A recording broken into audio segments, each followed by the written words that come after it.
Marcus had just finished a long, grueling day at work. He was exhausted, but the streets of the city felt calming as he walked home through the quiet neighborhood. It was late in the evening, and the streetlights flickered softly as he made his way down the sidewalk, his thoughts drifting from the demands of his job to the comfort of his own bed. He adjusted the strap of his bag, his footsteps echoing in the stillness. As he passed the dimly lit corner, he noticed a police car parked nearby, its engine still running. Suddenly, the cop car's headlights flashed on, and Marcus paused, sensing something was off. The officer inside the car rolled down his window and called out to him, "Hey, you there, stop." Marcus felt a chill run down his spine, but he didn't stop walking. He had nothing to fear, no reason for concern, and he was confident that his presence in this area was completely innocent. But the officer's tone was sharp, demanding, and laced with suspicion. Marcus turned slowly and faced the officer. "Is there a problem, officer?" he asked, his voice calm and respectful. The officer got out of the car, his expression already tight with a hint of hostility. "You're walking down the street at this hour. What's your business here? Where are you coming from?" The question felt unnecessary to Marcus. There was no reason for the officer to question him about his movements, yet the way the officer spoke was as if he was accusing him of something. His tone was condescending, as if Marcus's mere presence in this neighborhood made him suspicious. Marcus tried to stay composed, but it was hard not to feel the weight of the officer's bias hanging in the air. "I'm just walking home from work," Marcus explained, hoping to ease the tension. "I live nearby." The officer's eyes narrowed as he sized Marcus up. "Yeah, sure, you just happen to be walking around here at night, huh?" The cop's voice had a bite to it now, his posture rigid and aggressive. "Let me see some ID." Marcus felt his heart race. He had every right to be on this street, but the officer's behavior made it clear that his race was making him a target. He knew the drill, but something about this moment felt different. He was about to be treated unfairly, and there was nothing he could do but comply. Marcus felt a sense of unease growing in his chest, as the officer's suspicious glare never wavered. Despite his calm, measured words, the officer seemed determined to escalate the situation. He could feel the tension building, the air thick with the officer's disapproval. It was as though his mere existence on this street was an affront to the officer's assumptions. "I told you, I'm just walking home from work," Marcus repeated, trying to keep his voice steady. "I live right down the block. I don't understand what the problem is."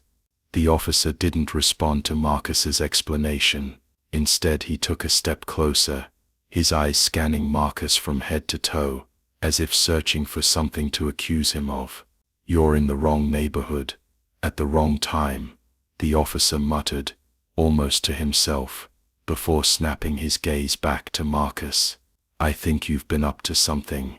Marcus felt his stomach drop. He had encountered this type of treatment before, being judged by the color of his skin, rather than his character, but it still stung each time. He could see it in the officer's eyes, the unspoken belief that as a black man in this neighborhood, he must be involved in something criminal. The assumption was there, unchallenged, and deeply ingrained.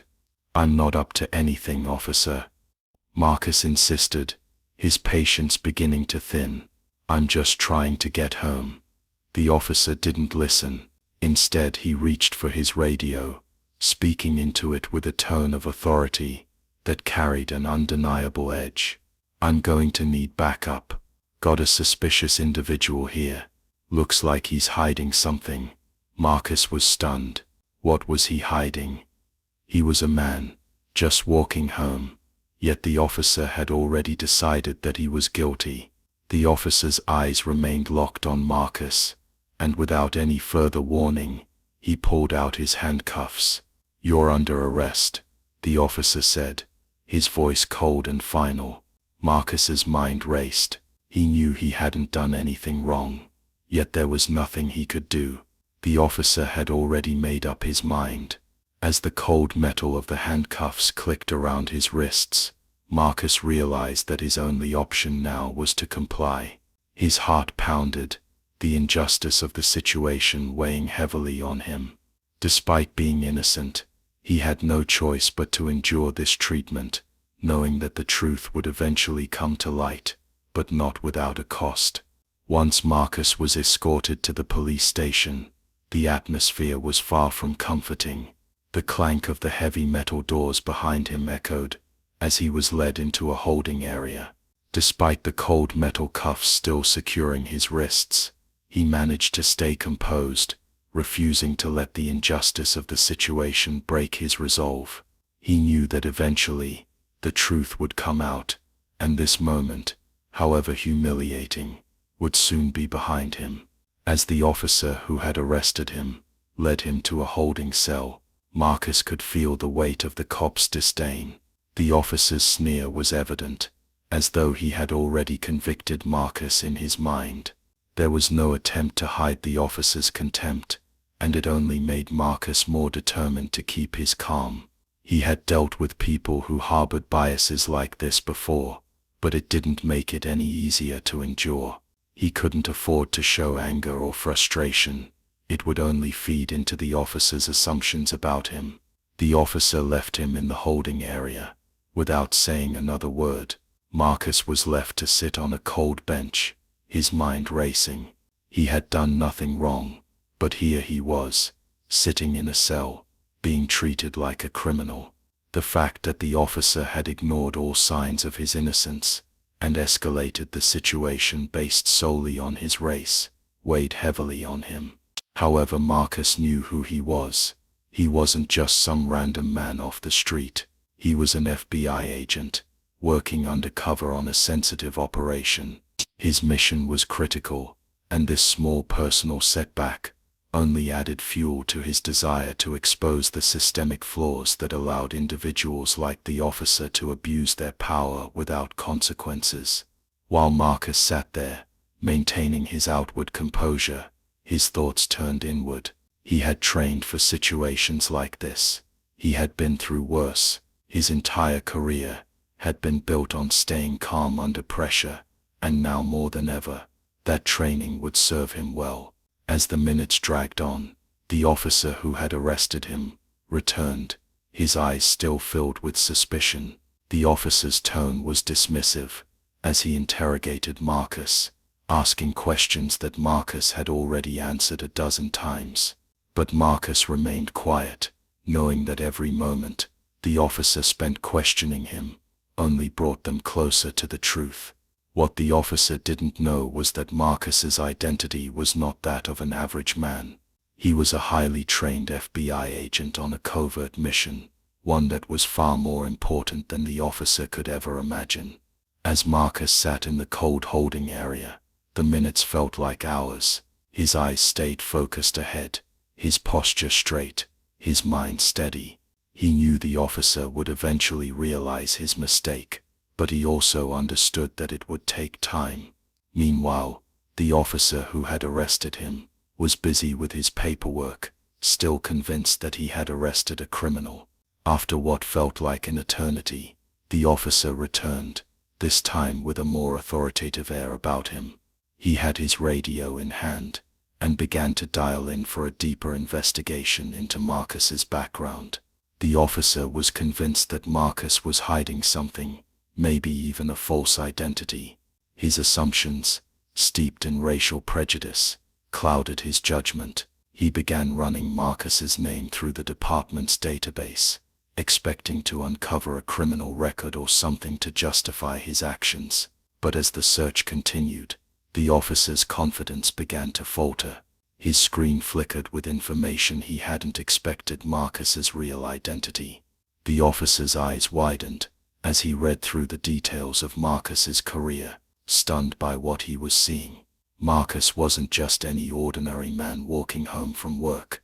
He was a special agent with the FBI, with a distinguished career that included high-profile cases, awards, and a reputation for getting results.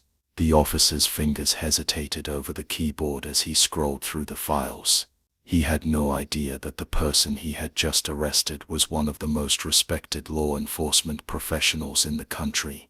As the officer continued to read, his face shifted from a mask of arrogance to one of shock. His disbelief was palpable as the reality of the situation sank in.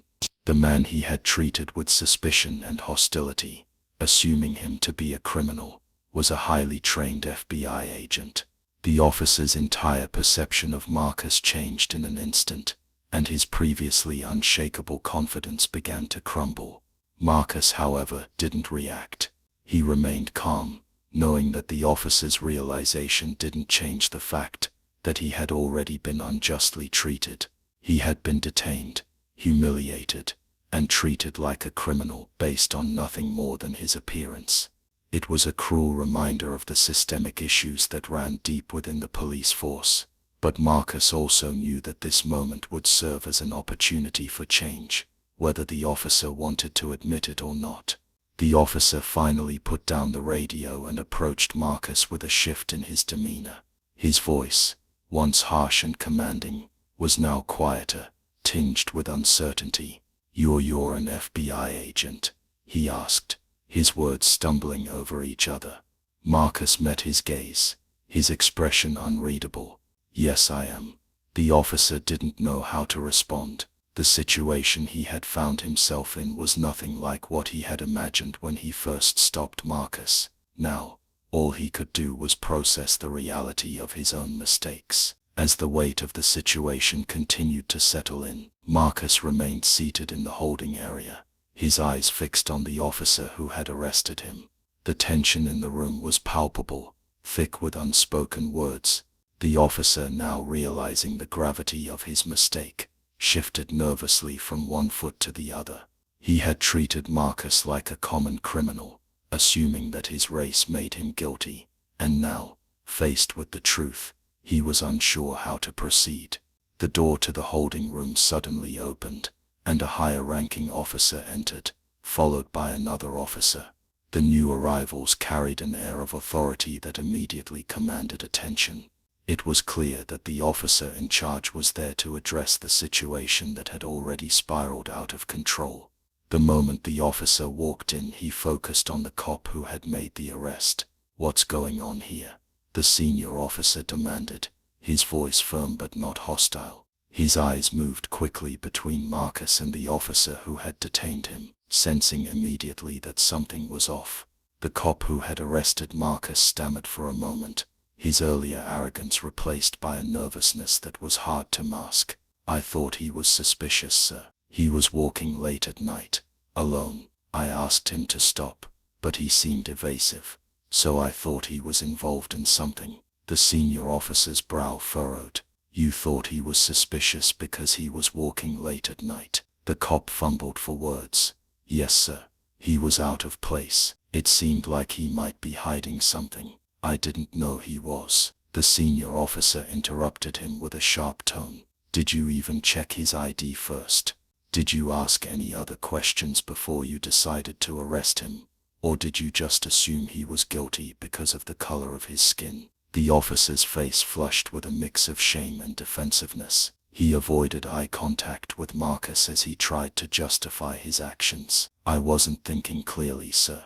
I made a snap judgment." Marcus, who had been silently observing the exchange, finally spoke up, his voice calm but laced with a quiet intensity. "A snap judgment," he echoed, letting the words hang in the air. "That's exactly what it was. You didn't even give me a chance to explain myself before you assumed I was guilty of something." The officer shifted uncomfortably, clearly unsure of how to handle Marcus's calm, yet pointed words. I mean, I was just doing my job," he mumbled, though it was clear that his rationale was faltering. "It's just when you're out here late at night, people like you." Marcus cut him off, his tone steady but forceful. "People like me? You mean black men? People like me?" don't deserve to walk freely on the streets without being interrogated, without being treated like criminals. The senior officer, who had been watching this exchange closely, looked at Marcus with a mixture of discomfort and realization.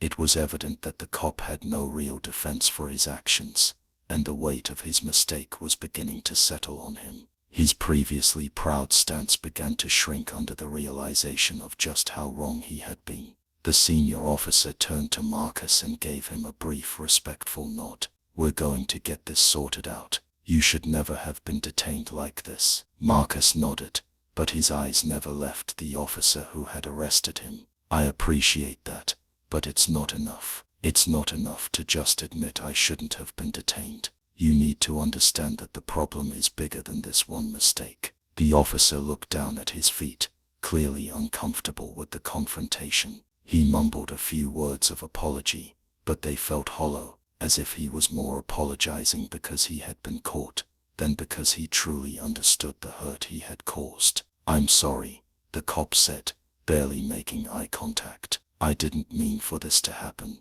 I was just following my instincts. I thought I was doing the right thing." Marcus gave a slow, deliberate shake of his head. "Your instincts are what led you to assume I was guilty, based on nothing more than the color of my skin. And that's not just a mistake. It's a pattern, a dangerous one." The senior officer stepped forward, his expression more serious now. "We'll be reviewing this incident thoroughly. There will be consequences for the actions that led to this detainment. But Marcus, we need your help.